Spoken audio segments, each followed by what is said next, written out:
শেষ পর্যন্ত খোঁজ মিলল অর্পণার। টানা 7 দিন নায়িকা ছাড়াই চলছিল চিরদিনই তুমি যে আমার ধারাবাহিকের শুটিং। দিতিপ্রিয়া রায়কে সরানোর পর নায়িকার নাম নিয়ে জল্পনা থামছিল না কিছুতেই। বুধবার 4 জন অভিনেত্রীর লুক টেস্ট হওয়ার পরই সন্দেহ আরো ঘন হয়। সেই সম্ভাব্য তালিকায় ছিলেন সম্পূর্ণা মণ্ডল এবং সোমু সরকারও। তবে সূত্রের খবর, এবার আর কোনো পরিচিত মুখ নয়। অর্পণা হয়ে ছোট পর্দায় হাজির হতে চলেছেন মঞ্চের অভিনেত্রী শিরিন পাল।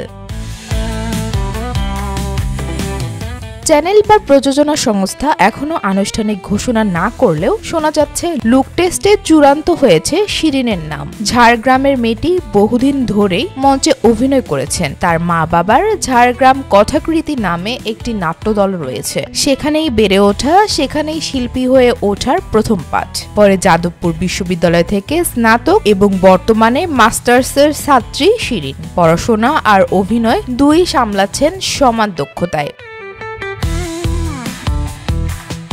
অভিনেত্রীর এক বিশেষ বন্ধু নাকি অভিনয়ের সঙ্গেই যুক্ত, এমন কানাঘুষোও চলছে শিল্পমহলে। তবে শিরিনের সঙ্গে যোগাযোগ করা হলেও তিনি এই বিষয়ে কোনো মন্তব্য করতে চাননি। নতুন নায়িকার শুটিং কবে শুরু হবে তাও এখনো অনিশ্চিত। ধারাবাহিকের সাম্প্রতিক বিতর্কের পর দর্শকদের একটাই প্রশ্ন, দিতিপ্রিয়ার জায়গা কি সত্যি দখল করতে চলেছেন শিরিন? উত্তর জানা এখন শুধু সময়ের অপেক্ষা।